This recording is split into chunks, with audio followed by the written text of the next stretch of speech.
ফাগুনের ভালোবাসায় প্রাণোচ্ছ্বাসে ভরে উঠেছে বইমেলা প্রাঙ্গণ। রং বেরঙের পোশাক আর ফুলের ব্যান্ডে শোভিত হয়ে মেলাকে রাঙিয়ে তুলেছে পাঠক দর্শনার্থীরা। বেলা 11টা থেকে মেলা শুরু হয় শিশু প্রহর দিয়ে। অন্যান্য দিনের তুলনায় পাঠকদের সরব উপস্থিতি আশান্বিত করেছে লেখক প্রকাশকদের। বিশ্ব ভালোবাসা দিবস পহেলা ফাল্গুন ঘিরে উৎসবের রূপ নিয়েছে আজকের অমর 21শে বইমেলা। দর্শনার্থীদের পছন্দের বই কিনতে ভিড় জমেছে স্টলে স্টলে। এছাড়া পবিত্র শবে বরাতের কারণে মেলা রাত 9টার পরিবর্তে সন্ধ্যা 7:30টায় শেষ হবে।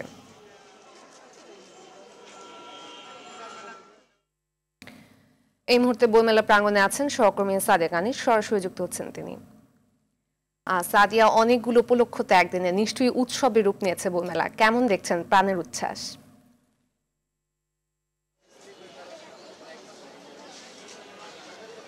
ফাতিমা, উৎসবের রঙে ভরে উঠেছে প্রাণের মেলা প্রাঙ্গণ। আপনি আমার পেছনে একটু লক্ষ্য করলেই দেখতে পাবেন অন্যান্য দিনের তুলনায় সবার পোশাক পরিচ্ছদেও আমরা লক্ষ্য করতে পারছি যে আজকে যে ভালোবাসা দিবস আর ফাল্গুন একসাথে এই উৎসবের রঙে কিন্তু ভরে উঠেছে। আর আপনি জানেন এই যান্ত্রিক নগরীতে কিন্তু মানুষ একটু ভালোভাবে কাটানোর জন্য, একটু আনন্দ বিনোদন নিয়ে কাটানোর জন্য অনুষঙ্গ খোঁজে।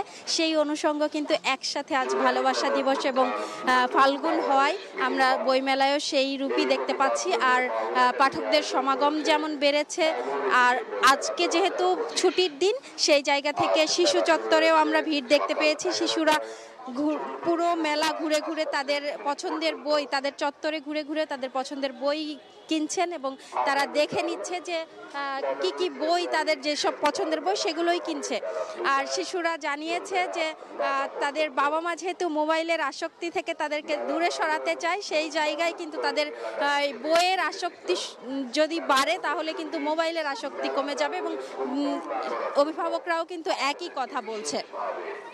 তো সেই জায়গা থেকে আমরা মেলায় দেখতে পাচ্ছি প্রাণ ফিরে পেয়েছে। আর যদিও সকালে কিছুটা কম ছিল, 12টা নাগাদ থেকেই কিন্তু মানুষের সমাগম বাড়তে শুরু করেছে এবং আজকে পাঠক লেখকরা যারা আছেন তারা কিন্তু আশা করছেন যে আজ আরও বাড়বে, বিকেল নাগাদ আরও পাঠক সমাবেশ বেড়ে যাবে, সেটি আশা করছেন। আর আপনি জানেন যে যেহেতু বইমেলায় লেখক পাঠকদের এক মিলন মেলা তৈরি হয়, আমরা এমনটিই দেখতে পাচ্ছি যে আজ কিন্তু পাঠক লেখকদের মিলন মেলা পরিণত হয়েছে বইমেলা প্রাঙ্গণ।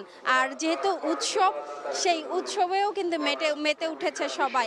আর বড়দের কিন্তু গবেষণাধর্মী বই, বিজ্ঞান ভিত্তিক ধর্মীয় বই, সব ধরনের বই কিন্তু এক ছাতার নিচে পাওয়া যাওয়ার কারণেই কিন্তু সবার আগ্রহ বাড়ে বইমেলায় আসার। আর যেহেতু প্রাণের মেলা, সবাই ছুটে আসেন এই প্রাণের মেলায়, সবাই আজকে ছুটে এসেছেন উৎসবের দিনে। তো ফাতিমা, এই ছিল বইমেলা প্রাঙ্গণ থেকে আমার কাছে সর্বশেষ। ধন্যবাদ।